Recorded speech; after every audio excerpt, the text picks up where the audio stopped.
True change requires buy-in across your entire organization.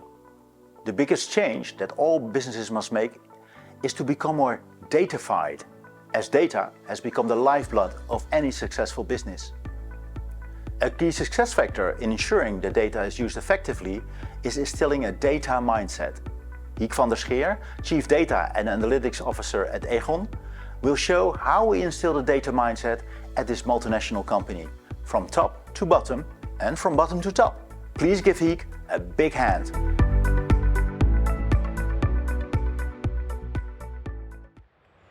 Hello, pleasure to be here. In the next 20 minutes, I will talk you through the journey that AEGON has made to become a data-driven organization. And the title of my presentation is really about people first, talent and culture in the future of insurance, because I really believe that it is all about people, and technology is an enabler to make it happen. A little bit about myself. I'm the Chief Data Analytics Officer at AEGON. I really have a passion for data-driven decision-making. Worked my entire career in this field. Did a PhD. After that, worked in various industries, and the last 7 years at AEGON.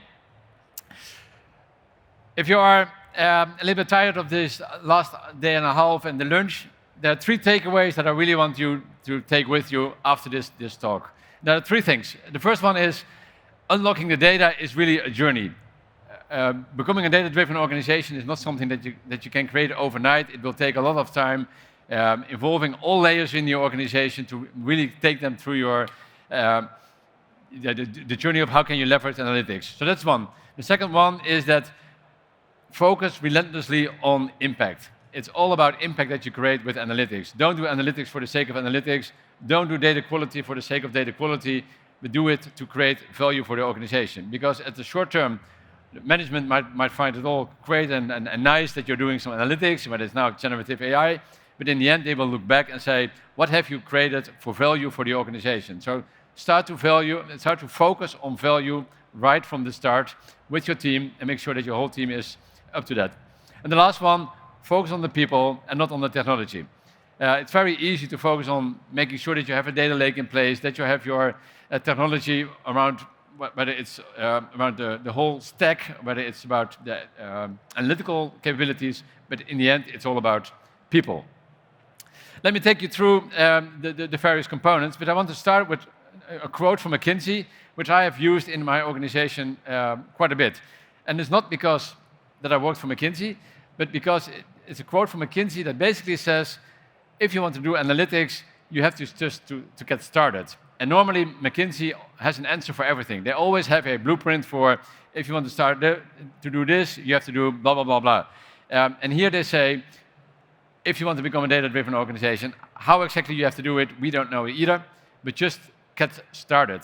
And the ones that get started the earliest, plunge into it and make it happen, they will create a competitive advantage.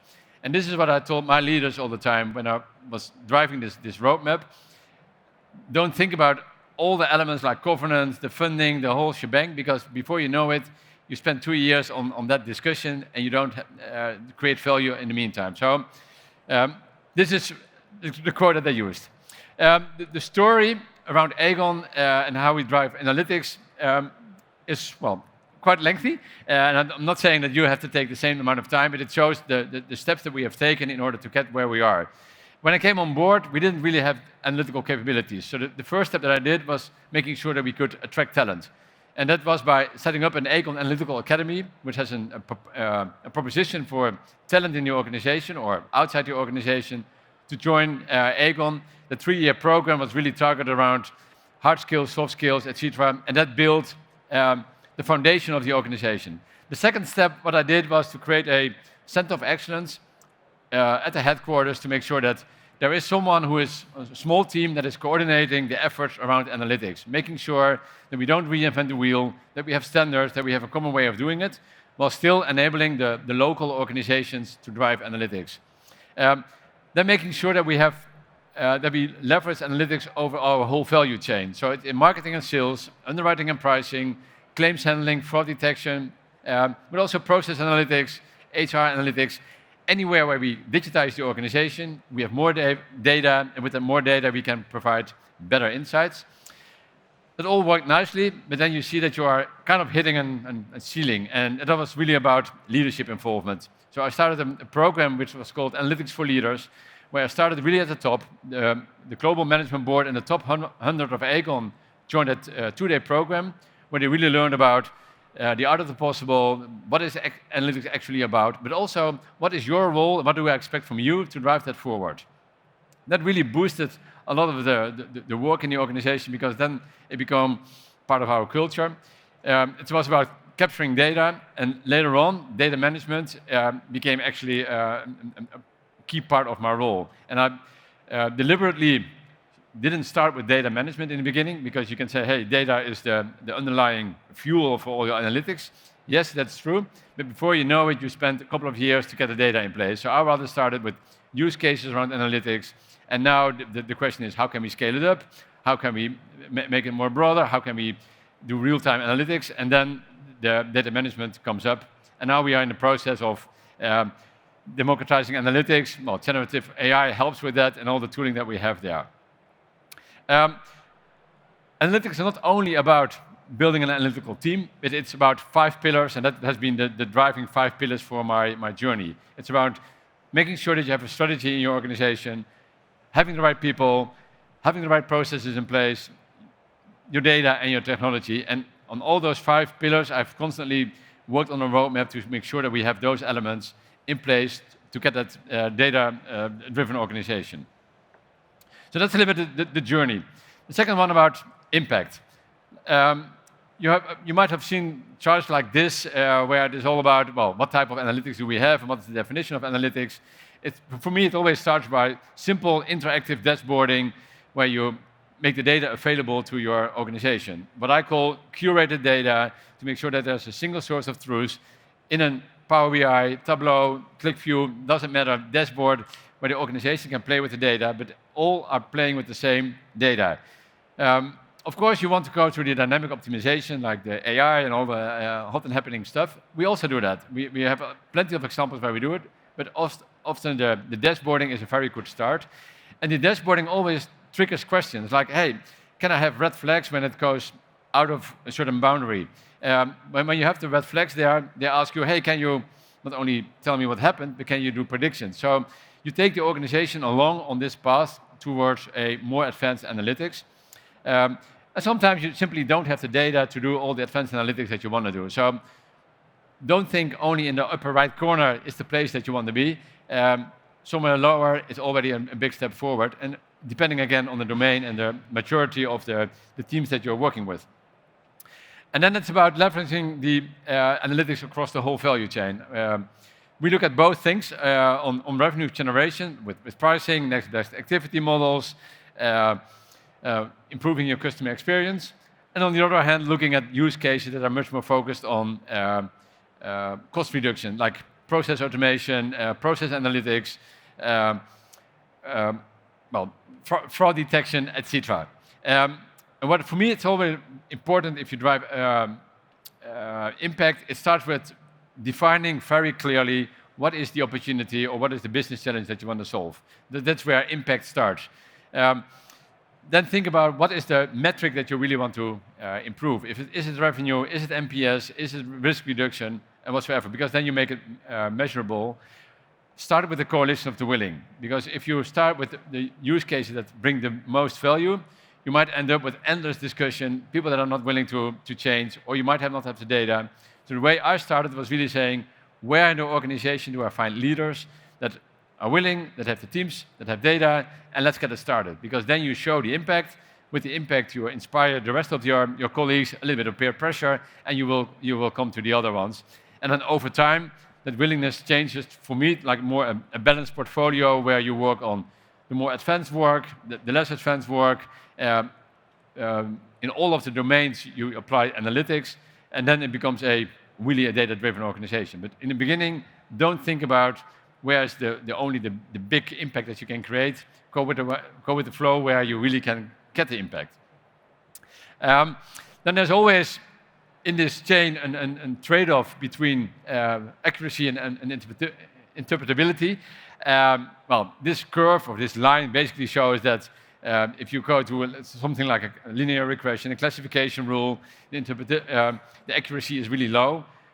What I often do is I have a data set for a simple model. I apply immediately in a complex model. And I look at what is the difference in accuracy. And unfortunately, I have seen in many cases, in retention models, in next activity models, that because of the limitation of data, the more complex models are not really adding a lot of value in your accuracy. So you have to balance then, is it worth to go all the way to that advanced model that no one understands, where it is very hard to get the conviction in your organization, rather than going over a simple classification rule or linear regression. So you can always, again, estimate two models, compare them together, and then see whether the uplift in accuracy is worth the limitation of the interpretability. And when I think about creating impact, it's all about end-to-end process that you want to implement. And for me, the end-to-end implementation and creating the impact is about technical integration. So how do you make sure that data come in, they go through your model, and some data come out? The second one is a process integration, because you have typically a process, and now with data and a model, the process changes. So how do you make that change happening? And the third one is around behavior and mindset. And only when you get those three right, you can really get that end-to-end integration and create in your organization. A nice example of within AEGON is about fraud models. Well, most insurers build fraud models. But at the beginning, I started to work with that one.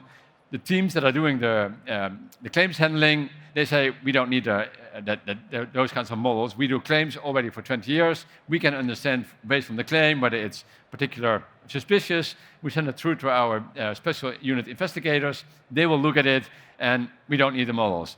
So what we did is we really started by classification rules. We said, okay, so give us the rules that you find important for when something is suspicious versus not suspicious. So we built a very simple model. If you go to remind you of the next slide, it was basically classification rules. Classification rules that came out of the mind from the claim handlers. Why is that so important? Because we did something with data, so we could already work on the technical integration, because data come in, they go through the classification rules, very simple, and something comes out. We could already change the process, because now you have the process of a claim handler looks at it, and when he finds something suspicious, it went to the special team. But in the meantime, we had a stream of work which came out of the data. And we started to change the mindset and behaviors, because after a while we saw, hey, there are fraudulent cases that are not fraudulent. So what happens? We altered these classification rules, but we also altered the classification rules by linear models. And then over time, we replaced the linear models by more complicated models. And now we have a very advanced AI model running our fraud models. If I would have done that in the beginning, no one would have believed it. And now that we have taken them on the journey, and now the fraud handlers are with them. And in the meantime, we have fixed the problem of the technical integration and the process integration.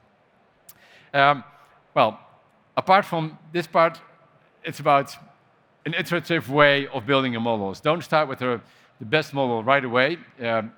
That's something that data scientists like to do. I'm always encouraging them, start with a simple model, an MVP that is running, like the classification rule. Then you get the organization on board. Based on the feedback, you will get more data, other data, you can improve the model, and so over time, iteratively, you improve your model, and in the meantime, you increase the buy-in from your stakeholders. And then finally, to overcome some of the barriers that we have in privacy, we are starting to use privacy-enhancing techniques. You might have heard about that, but that's really okay. A barrier of how can I share data in the organization, or how can I share data across country units, or, well, those kinds of things can be overcome by privacy-enhancing techniques. So we are starting to use more and more synthetic data, which is basically a simulated data set with the same characteristics, but you don't have any privacy issues anymore in a data set. So that's about creating the impact. And the last one is around focus on people and not technology. Like I said, we have set up an AEGON Analytical Academy, which really focused on talent, focused on impact, focused on making sure that you really understand what's happening in the organization, and about integration of the analytical teams in the business unit. So we didn't only create data scientists that are really good in doing their job. We made sure that the data scientists were much broader. Because again, tech is available. We are using H2O, Data Robot, SageMaker. If you have your data set, you run it through and you get your results. So you don't need the top-notch data scientists there. But what you do need for them is to get it into end-to-end integration. So this is the AEGON Analytical Academy that we rolled out to attract and retain talent. And the other big program, which I mentioned in the beginning, is an Analytics for Leaders program. And I want to deep dive a little bit more on this one, because there was a 2-day effort where all of our leadership went through. So I started with the top 100. We first engaged them with some assessments to make sure that they understand what are we talking about. So about the 5 pillars around strategy, people, data, processes, technology, we had a big questionnaire on where they were. So we had a zero measurement on where the organization was there. We did some snippets of online training, so if they came to the 2-day face-to-face, they at least understood the basics of analytics, what we were talking about, so they didn't go in completely blanco. Then on day 1, what we did was showing them, first of all, the art of the possible, so bringing in experts from other domains to show them what can you do with analytics, how does it work, what can you do for your organization. But then we run a big simulation, basically, of 5-6 hours, so we really took a lot of time for it, where we took them through all the steps of an analytical process. And that starts with defining your business problem clearly. How do you translate your business problem into an analytical problem? Then going to the data. How do you deal with data? How do you deal with ambiguity of the data? What can you do as a leader to challenge your teams around data? And then eventually going from insights to actions. And we did it in a gamified way, where they first had to do the exercise for 10-15 minutes. They had to hand in their answers, and then we showed them how to do it. And during that simulation, we always brought in real data scientists, where they could interact with. And the interesting thing was that often some teams completely ignored the data science team because they thought, we know it better.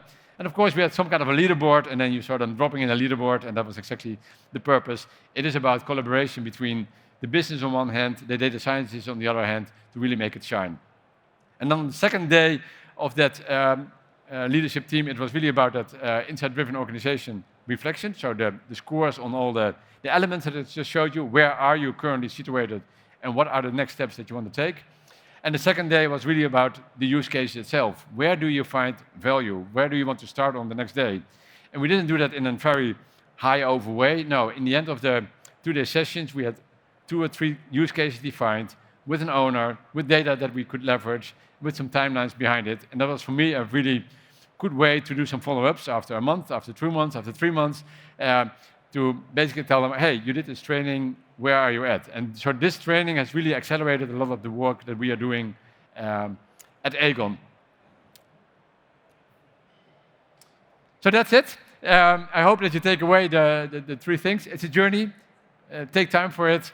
Focus on impact, because eventually the impact will make sure that whether people value your teams and your data analytics efforts.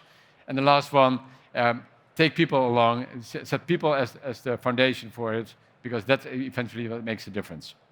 Thanks.